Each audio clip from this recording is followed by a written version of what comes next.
Chapter 24. Business Affairs.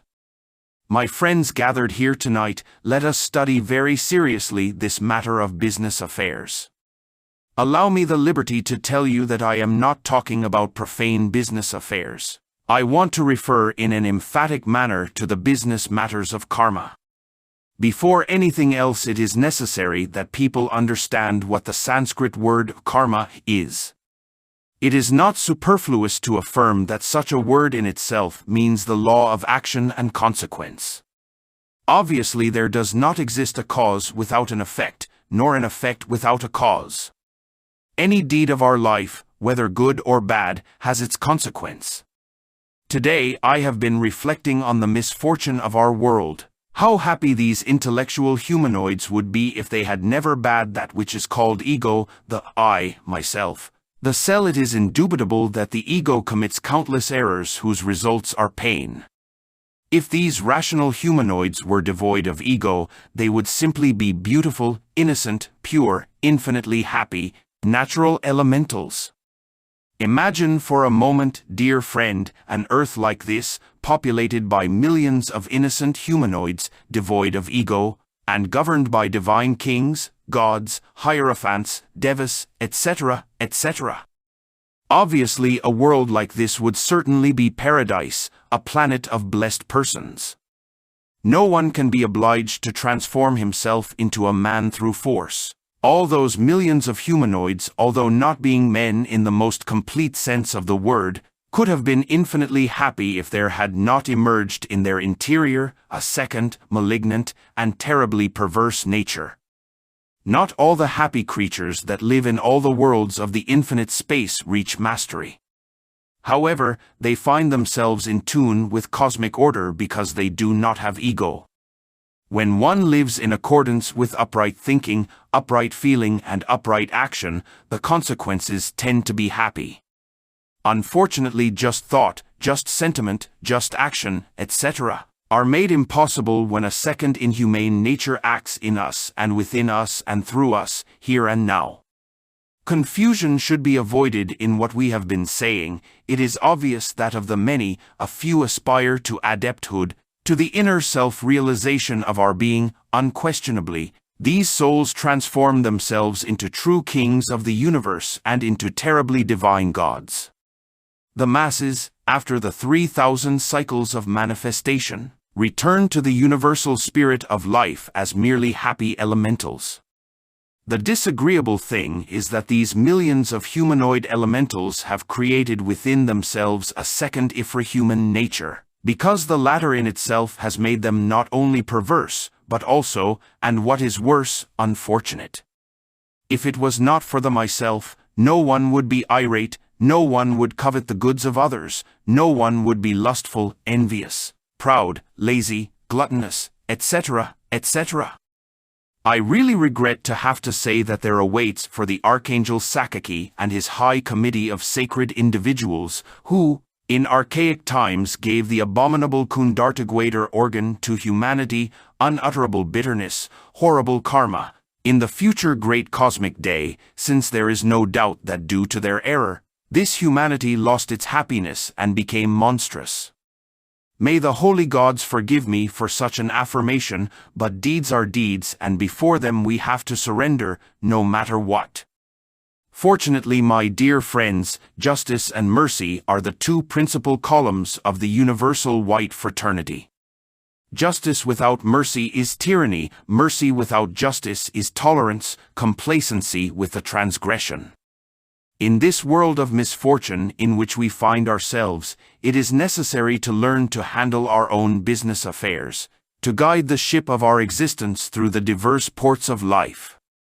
Karma is negotiable, and this is something that can greatly surprise the followers of diverse orthodox schools. Certainly, some pseudo-esoterists and pseudo-occultists have become too pessimistic regarding the law of action and consequence. They mistakenly suppose that the latter unfolds in a mechanical, automatic, and cruel manner.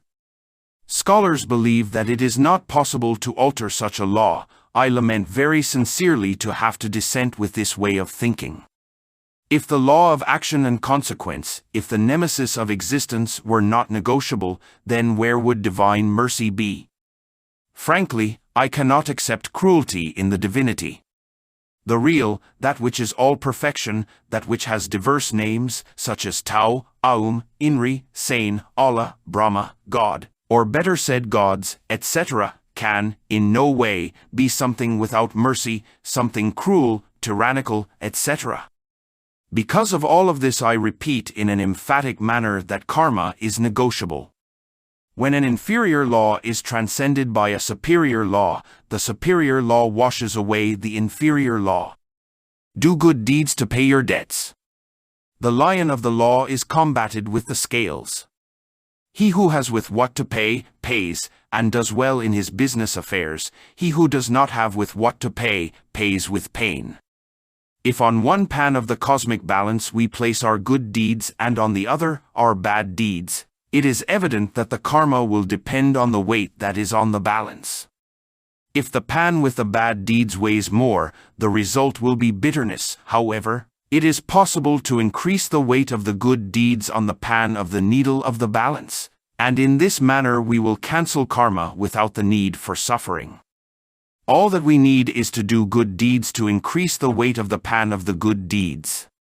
Now you will comprehend, my good friends, how marvelous it is to do good. There is no doubt that upright thinking, upright feeling, and upright doing are the best in business affairs.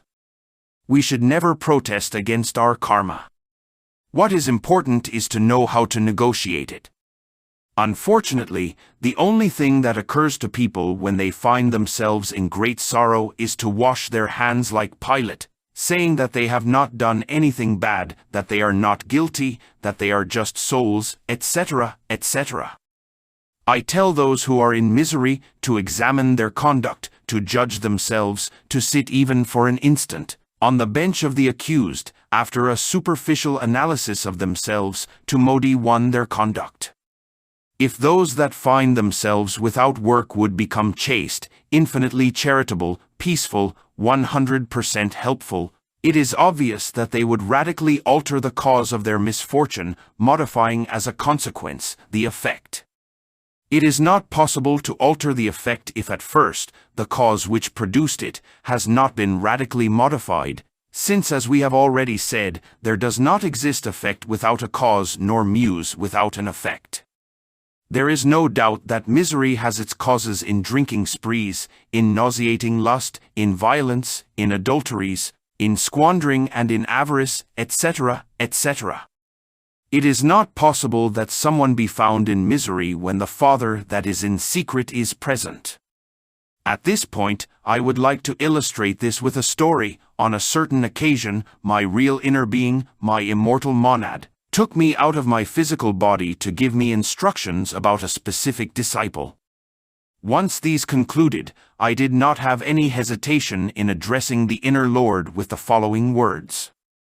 I am tired of having a body. What I would like to do is to disembody.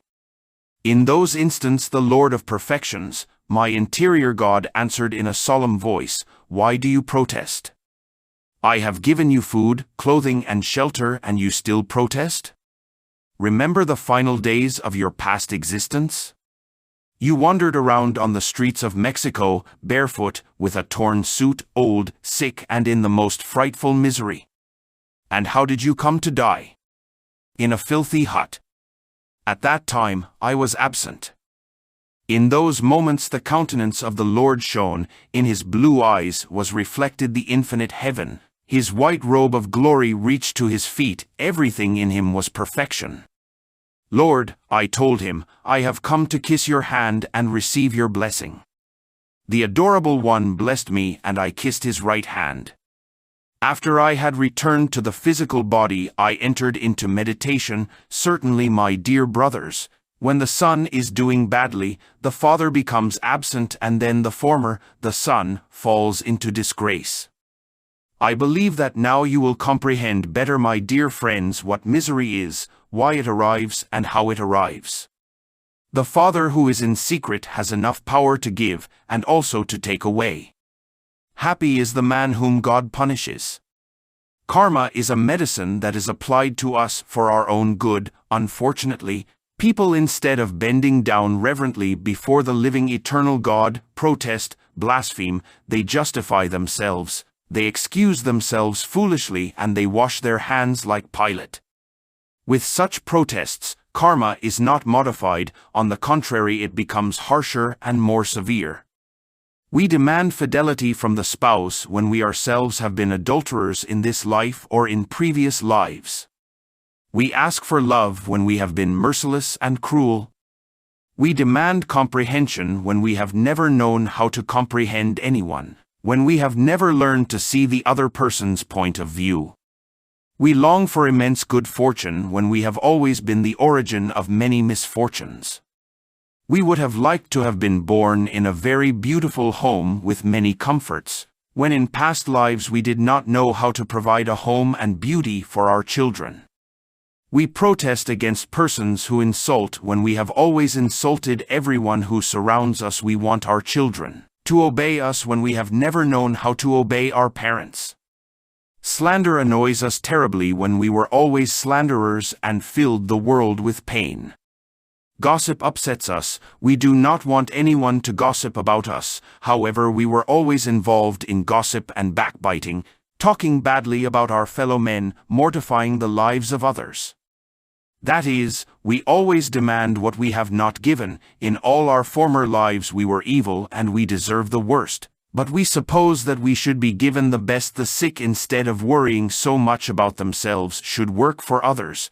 Do works of charity, try to heal others, console the afflicted, take persons who do not have with what to pay to the doctor, give away medicines, etc., and in this manner they would cancel their karma and they would be totally healed. Whoever suffer in their home should multiply their humility, their patience, and serenity. Do not answer with insults, do not tyrannize your fellow men, do not upset those who surround you. Know how to forgive the defects of others with patience multiplied to the infinite. In this manner you would cancel your karma and would become better. Unfortunately, my dear friends, that ego that each of us carries within does exactly the opposite of what we are saying here. Because of this, I consider it urgent, unable to be postponed or delayed, the reduction of the myself to cosmic dust. Question: Venerable Master, would you consider your mission accomplished upon being able to get intellectual humanoids to transform themselves into innocent elementals? Answer: with great pleasure, I will answer this question. Many prophets, great avatars and masters struggled in ancient times against the bad consequences of the abominable Kundartagwader organ. This is a popular type of mission whose purpose is to make mankind return to total innocence. Such saints, in ancient times, also had their esoteric circle for those of the direct path, for those who in all ages aspired to mastery. You see then, friends, the two circles, the exoteric or public and the esoteric or secret one. It is not superfluous to remind you that the great confessional religions fill precisely these two needs. Any confessional religion serves the masses and the initiates. I think that now you have completely understood the meaning of my mission on the face of this afflicted world on which we live. Question: Master, every suffering of any type that one has can be attributed to the absence of the Father? Answer: Friends, there exist voluntary and involuntary sufferings. The first are processed in those who follow the direct path, the solar path. The second is the result of our own karma.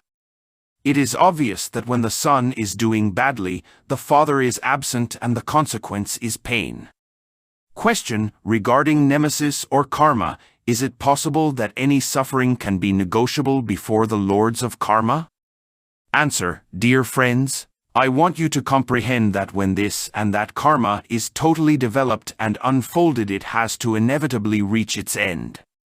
This means that it is only possible to radically modify karma when repentance is total, and when every possibility of repeating the error that produced it has disappeared radically.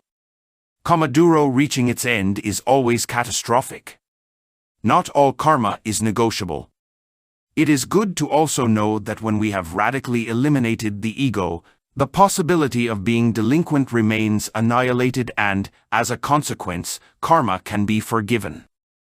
In the second case, the mind has exhausted the process of thinking, it does not project, it is open to the new, it receives without identification and in absence of all fascination and of every dreamlike process. I will illustrate this answer with an account of a supersensible type. Finding myself outside of my physical body, in instance in which I slept profoundly on the bed, I invoked a certain disembodied person that in life was a member of the family, to be sure, a close one. The dead person presented himself attired in a certain grey suit that he wore in life. He came laughing alone. He seemed truly somnambulist. He conversed nonsense, something that he had heard someone say. Useless were my efforts to make him recognize me. The wretched person slept profoundly. Certainly he did not see me, in essence. He really perceived exclusively his own mental forms and laughed like a lunatic, like an idiot. Here we have two aspects that come to clarify then the matter in question. That dead person projected his own mental forms, he dreamed them, he was absolutely fascinated with them and did not even perceive me. In the second case, I was completely conscious. Awake, I knew that my physical body had remained asleep in bed. I was not projecting, I had exhausted the thinking process. I became open to the new, I received the disembodied person, I investigated him. I realized the deplorable state in which he was. With such a narrative I have illustrated, therefore, the answer to the question that has come from the audience. Question, Venerable Master, regarding the exercise of the division of attention in three parts that is done here in the physical world, how is it that it can have repercussions in the astral world if both worlds are totally different? Answer, my friends, if we observe the life of normal, run-of-the-mill dreams, we can see the concrete fact that many scenes of the dream correspond to the happenings of daily life, to the deeds that we have lived here and now in the physical world, to the actions of each moment. As a direct consequence of this that we are affirming, we can emphasize the fact that the exercise of the division of attention in three parts is also repeated, as in the case of dreams, in those hours when the essence imprisoned within the ego is found outside of the physical body. I think that you do not ignore that when the body sleeps, the essence imprisoned within the myself leaves behind the physical body. In this manner, if we accustom ourselves to practicing such an exercise here in the physical world, from instant to instant and from moment to moment, we will instinctively repeat it afterwards, during the hours of sleep, and the result will be the awakening of consciousness. Then we will be able to see, hear, touch and palpate everything that we have been saying in these talks regarding hell, the devil and karma. As the ego is dissolved, consciousness will be awakening more, and this we will be able to evince through the exercise of the division of attention in three parts. Once the ego is absolutely dissolved, the exercise taught here will allow us to use consciousness in a voluntary manner for the investigation of the great realities. Question, Master, how can the difference between what is real and what is unreal, what is illusory from what is true, the objective from the subjective, be made accessible to the comprehension of the profane? Answer, a very interesting question has surfaced in the audience, and it is clear that I hasten to answer. My friends, a couple nights ago we were seeing on television certain scientific news. Through the diverse representations on the screen, the public was informed on the experiments that actual men of science are carrying out on the brain. Connecting certain nodules to the brain, men of science can control diverse sections of the latter. In these conditions, the human machine can be handled through waves, and this has already been absolutely demonstrated. Experiments were also carried out in the bullfight plaza. A scientist, through such a system, can stop the bull, make it desist from attacking in instance in which it was precisely taking a chance with the cape. With this, it has been perfectly demonstrated that every organism is a machine susceptible to being controlled like any other. In the case of the humanoid machine, it is obvious that the diverse psychic inhumane aggregates that, pushing against each other, control in diverse times the varying cerebral zones, integrally replace the cerebral nodules, the waves, and the automatic machines with which scientists can control brains. In other words, we will say that the scientists in specific moments through the electrical systems play the same role of the psychic aggregates, that is, they show the reality of such aggregates through the role that they perform. Someone has to control the brain to carry out actions. It is controlled by the psychic aggregates, or it is controlled by the scientists through special electric systems. In any case, the investigations come to totally confirm what we say: the intellectual humanoid is an unconscious, automatic, subconscious machine. How can an unconscious machine accept that it is asleep? How can such a machine affirm that the world is Maya, illusion, etc.? The humanoid machine, because of the very fact that it is a machine, dreams, but it ignores that it dreams, it denies that it dreams. It firmly believes that it is awake, and it would never accept the thesis that it is asleep. The automatic and mechanized humanoid is not capable of differentiating the objective from the subjective, because of the very fact of being mechanized, and it takes as objective what is subjective and vice versa. The asleep machine, the humanoid automaton, is very far from being able to comprehend the difference between objective consciousness and subjective consciousness. The machine has its own thesis precisely based on the profound sleep of the consciousness. It is not possible in any manner to make an asleep profane person comprehend the difference between consciousness and subconsciousness, between objectivity and subjectivity, between sleep and vigil, etc. Only by awakening consciousness is it possible to accept such differences. Unfortunately, the profane person believes himself to be awake and is even offended when someone tells him that his consciousness is asleep. Talking in Socratic language, we would say that the learned ignoramuses, the asleep profane person, the unconscious machine, does not only ignore but also ignores that it ignores, does not only not know but also, and what is worse, does not know that it does not know. My friends, it is necessary to stop being machines. When someone accepts that he is a machine, he begins to stop being one. Later on, the veil of illusions turns into pieces.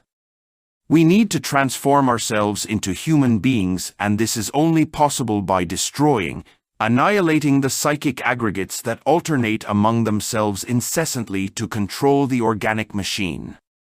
It is indispensable to get to have reality, to stop being mere automatons moved by waves or by aggregates which are the same, and to transform ourselves into responsible, conscious, true individuals.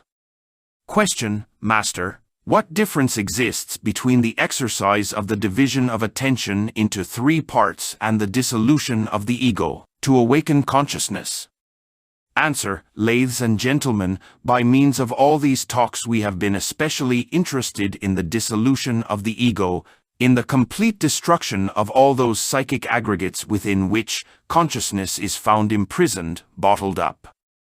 It seems to me that we have talked very clearly, that we have given a perfect didactic for the absolute annihilation of the myself. The cell. We have explained to satiation that only through the radical annihilation of the inhumane elements that we carry within, can we liberate the essence, awaken it.